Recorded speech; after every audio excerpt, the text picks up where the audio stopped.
Yes. ఈరోజు మనతో పాటు ప్రముఖ నిర్మాత నటికుమార్ గారు ఉన్నారు. అయితే ఇండస్ట్రీలో గత కొన్ని రోజులుగా ఏదో ఒక వివాదం చోటు చేసుకుంటూనే ఉంది.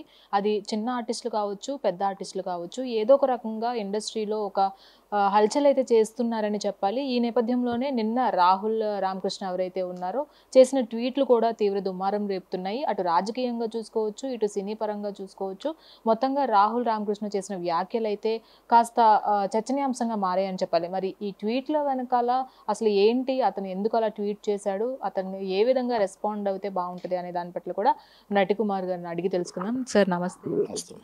సార్ ఇండస్ట్రీలో చాలా రోజుల నుంచి ఏదో ఒకటి ఒక ఇష్యూ సద్దుమణుగుతుందంటే ఇంకొక ఇష్యూ వస్తుంది. అదే నిన్న రాహుల్ రామకృష్ణ చేసిన ట్వీట్లు కూడా చాలా తీవ్ర దుమారం రేపుతున్నాయి. దాని గురించి మీరేమంటారు సార్? ఇప్పుడు రాహుల్ రామకృష్ణ కోసం కూడా మీరు ఎంత ఇష్యూ చేస్తున్నారంటే ఇంకేం చెప్పాలి నేను. ఇప్పుడు ఆయన అభిప్రాయాలు ఆయన చెప్పాడు. ఆయన తెలంగాణ బిడ్డగా కేసీఆర్ గారు వస్తే మంచిదని తప్పు లేదు దాంట్లో. కానీ ఈ విషయాన్ని కూడా పెద్ద విషయం, ఆయన పెద్ద ఆర్టిస్ట్ కాదు, పెద్ద హీరో కాదు. అంటే ఇష్యూ అంటే ఏం లేదు. ఆయన నిన్న గాంధీ జయంతి సందర్భంగా గూడా ఆయన ఏమన్నారంటే, గాంధీ మహాత్ముడు కాదు, ఆయన సాధువు కాదు అని కూడా ఒక సంచలనమైన ట్వీట్ అనే చెప్పాలి అది.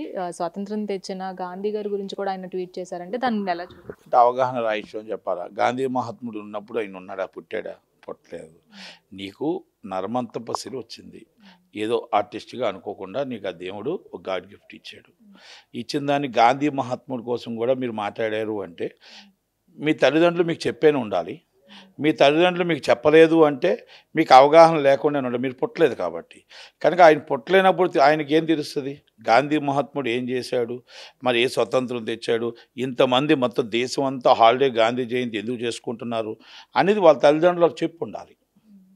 అంతే కదా. ఇవన్నీ ఒకటి. రెండోది, కేసీఆర్ గారు ఎవరు కాదంటారు. కేసీఆర్ గారు మంచి వ్యక్తి.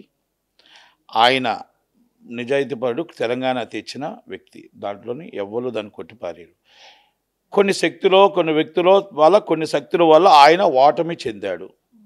ఆ ఓటమి వాళ్ళ పిల్లల వల్ల చెందాడా, లేకపోతే పార్టీలో కొంతమంది నాయకుల వల్ల చెందాడా, ఏం చెందాడా అనేది వాళ్ళ పార్టీలో వాళ్ళు డిస్కస్ చేసుకోవాలా.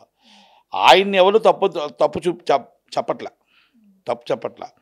కానీ మీరు తెలంగాణ బిడ్డ రేవంత్ రెడ్డి గారు, తెలంగాణ బిడ్డ కేసీఆర్ గారు, మీరు ఎవరిని తిడుతున్నారు? తెలంగాణ తెచ్చిన వ్యక్తి కేసీఆర్ గారు, పాలిస్తున్న వ్యక్తి రేవంత్ రెడ్డి గారు. మీరు ఎవరిని మీరు మాట్లాడుతున్నారు? మేము ఇంకేదో ఇంకా చచ్చిపోవాలనుకోండి, బతకాలనిపించట్లేదు, అవన్నీ మీ వ్యక్తిగత. గవర్నమెంట్ ఏది ఉన్నప్పటికీ కూడా హైదరాబాద్ సిచ్యువేషన్ మనం చూసుకున్నట్లయితే తేలికపాటి నుంచి భారీ వర్షాలు వస్తేనే రోడ్లు జలమయంగా కనిపిస్తాయి. అలాంటిది కుండపోత వర్షాలు వస్తే అది ఇంకా విపరీతంగానే ఉంటుంది. దానికిను గవర్నమెంట్ని తప్పు పట్టడానికి అసలు అది కరెక్ట్ అంటారా మీరు? అంటే ఆ మాటల్లో కొన్ని ఉన్నాయి. ఎందుకంటే ఏ గవర్నమెంట్ రానియండి, మీరు పేద ప్రజలకు మేము పెన్షన్ ఇచ్చాం, పేద ప్రజలకు ఇల్లు ఇస్తున్నాం, పేద ప్రజలకు ఇది ఇస్తున్నాం అంటున్నారు. మీరు పెన్షన్ ఇచ్చారా, లేకపోతే పేద ప్రజలకు మీరు అన్నం పెట్టారా, పేద ప్రజలకు మీరు ఇల్లు ఇచ్చారా కాదు. మీరు వర్షం వచ్చేటప్పుడు మా ఇంట్లో నీరు రాకుండా, వర్షం వచ్చేటప్పుడు రోడ్లు మునిగిపోకుండా, వర్షం వచ్చినప్పుడు రోడ్లో డ్రైనేజీలో పడిపోకుండా కాపాడవలసిన బాధ్యత ఏ గవర్నమెంట్ మీద ఉంది. రేవంత్ రెడ్డి గారి గవర్నమెంట్ అవ్వచ్చు, కేసీఆర్ గారి గవర్నమెంట్ అవ్వచ్చు, మేబీ ఇంతకుముందు కాంగ్రెస్ గవర్నమెంట్ అవ్వచ్చు, ఏదైనా ఉంది. ఎందుకంటే మనం రేపు సినీ హబ్బు చేద్దామన్నా, రేపు ప్రపంచంలో మనం పెద్ద రెండో రాజధానిగా, అంటే రెండో రాజధానిగా, దేశ రాజధానిగా చేద్దామని అనుకున్నా, ఏం చేద్దాం అనుకున్నా మనం డ్రైనేజ్ సిస్టమ్ కరెక్ట్గా చేయాలి.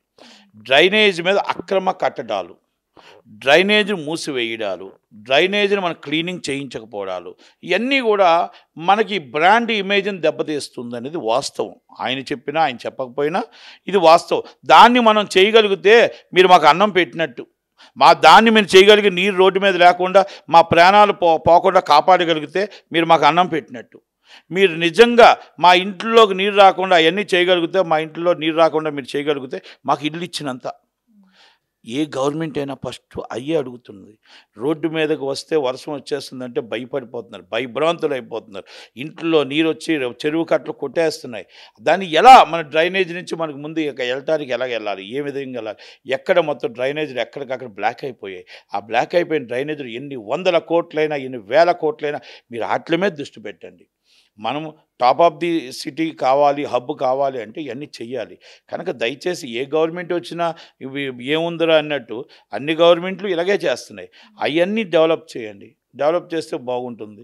మీరు వర్షం పడితే గంటలో మునిగిపోతుంది. భయపడిపోతున్నాం. ఏ గొంతులో పడిపోతామో తెలీదు. ఏ డ్రైనేజ్‌లో పడిపోతామో తెలీదు.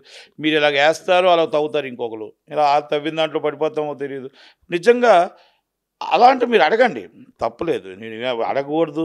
ఎవరైనా సామాన్య వ్యక్తి ఎవరైనా అడగవచ్చు. వాక్ స్వాతంత్రం అనేది ప్రతి ఒక్కరికి ఉంటది. ఏదైనా మన భావాలను పంచుకోవచ్చు. కాకపోతే ఇప్పుడు ఈయన ఏంటంటే ఆల్రెడీ ప్రముఖ కమెడియన్‌గా పేరు పొందారు. అంటే పేరు పొందాను అని ఇలా నోరు పారేసుకోవడం జరుగుతుందంటారా? నన్నెవరేం చేయలేరు అని. అంటే చెప్పే విధానం కూడా ఒకటుంటది కదా! దానికేమంటారు? అదే అంటున్నానమ్మా. మాట్లాడే విధం మీరు కేసీఆర్ గారి మీద అభిమానం పెట్టుకోవడం తప్పులేదు. కేసీఆర్ గారు రావాలని కోరుకోవడం తప్పులేదు. కేసీఆర్ గారు ఎప్పుడొస్తారు? రేవంత్ రెడ్డి గారి గవర్నమెంట్ ఎలక్షన్ అయినప్పుడు మళ్ళీ ఎన్నికల్లో గెలిచిన తర్వాత బీజేపీ రావచ్చు, రేవంత్ రెడ్డి గారు రావచ్చు, మళ్ళీ లేకపోతే కేసీఆర్ గారు రావచ్చు. ఎవరైనా రావాలి. రాష్ట్ర అభివృద్ధి కావాలి. మనకు ఎలక్షన్స్లో మనం ఓటేసి గెలిపించుకోవాలి. మీ అభిప్రాయాలని తప్పు పట్టట్లేదు వాక్ స్వాతంత్రం ప్రకారం. కానీ మీరు మాట్లాడే మాటలు కొన్ని ఉన్నాయే, దానివల్ల ఇబ్బందికరంగా అయిన పరిస్థితులు కొంచెం ఉన్నాయి. నేను అవన్నిటి కోసం నేను ఆయన కోసం పెద్దగా అంటలేదు. నేను జనరల్ విషయంలో వెళ్తున్నా. ఈ జనరల్ విషయంలో మంచి కార్యక్రమాలు చేయాలి. రేవంత్ రెడ్డి గారు కూడా పేదవాడిని గుర్తించాలి, మిడిల్ క్లాస్ని గుర్తించాలి. గొప్ప వాళ్ళే గుర్తించుకుంటే ఎలా? మా సినిమా ఇండస్ట్రీలో కూడా బాధ ఉంది. మాకు బాధ ఉంది. ఎంతసేపు దిల్ రాజు గారు ఆ ఇండస్ట్రీలో యార్లగడ్డ సుప్రియ గారు వాళ్ళ 5 6 మా పరిస్థితి ఏంటి?